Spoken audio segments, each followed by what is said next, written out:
Hello and welcome. If you're new to this channel, I'm Steffi and I love dry brush art.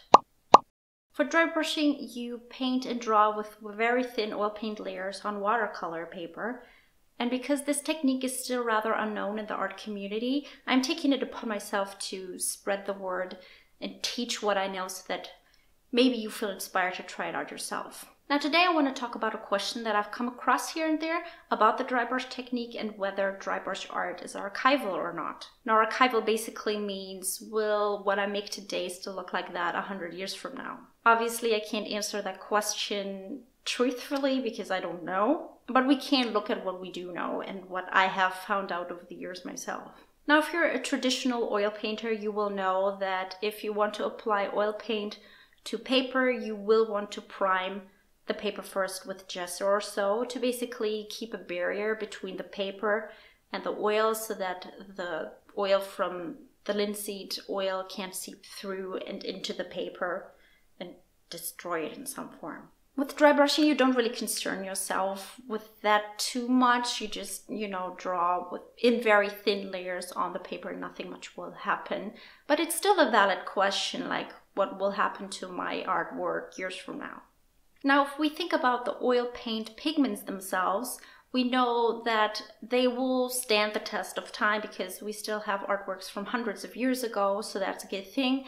But if the medium that they're applied with onto the canvas or so is linseed oil has the tendency to yellow over time, so that will obviously affect what the colors will appear in the artwork. So over years and years and years, the color may change, so light fastness, it's just something that you have to keep in mind if you're working with these kinds of pigments and these kinds of mediums. Now, as far as paper goes, you want to go for acid-free paper because the acid will actually make that the paper yellows itself. So if you're thinking of newspaper paper, that will not stand the test of time very well. It will yellow over time.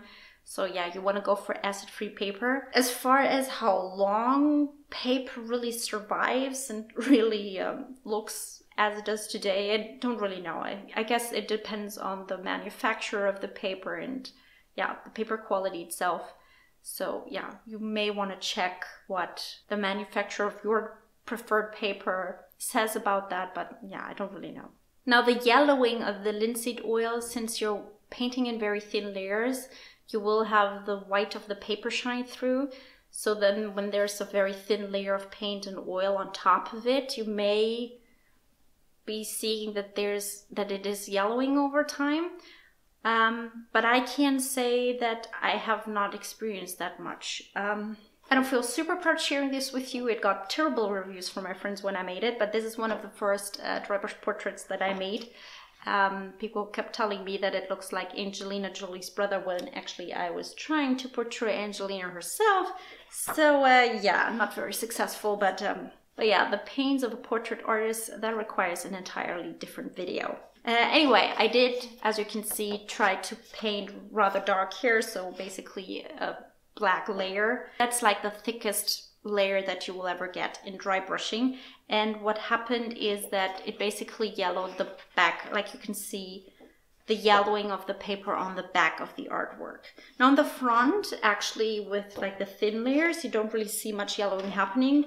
Basically, can't say that I see any yellowing happening whatsoever. So yeah, that's not something that I would be too concerned with. So yeah, this is about 9 years old and still basically looks how, like when I made it. I mean, obviously I don't have that kind of a photographic memory, so I can't say for sure, but I don't see much yellow happening in this portrait. Let's just put it that way.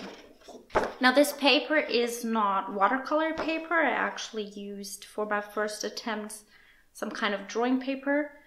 So I'm pretty sure that this is 190 GSM paper for pencils and stuff like that.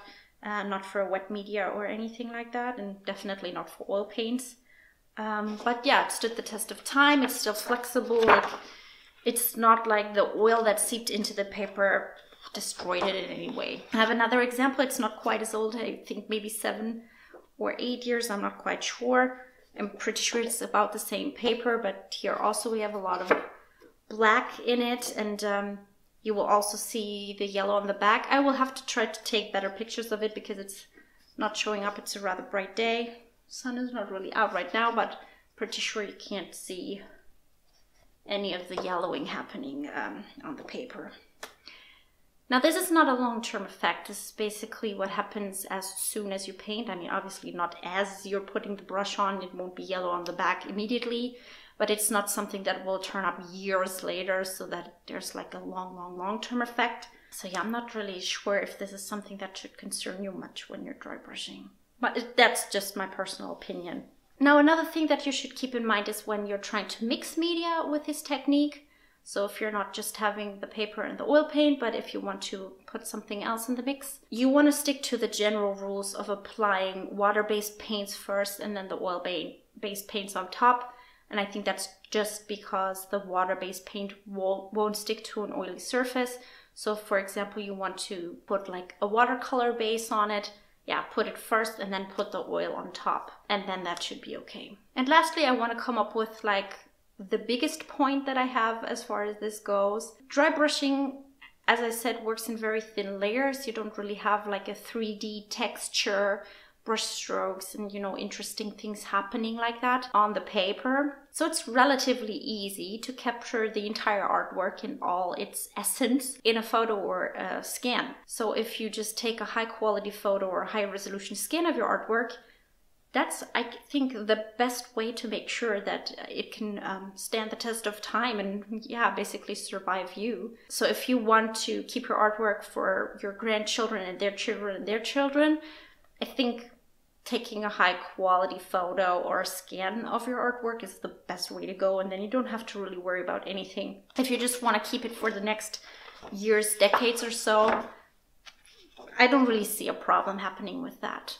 So from my personal experience, yeah, that should not be an issue, something that should concern you too much. And if you're interested in trying the dry brush technique, and you heard of it here for the first time and you want to give it a try, I will link the 2 tutorials that I made on this technique down below and in the cards up here, so that yeah, you can take a look at it and maybe you will like it too, and maybe even fall in love with it the way that I did.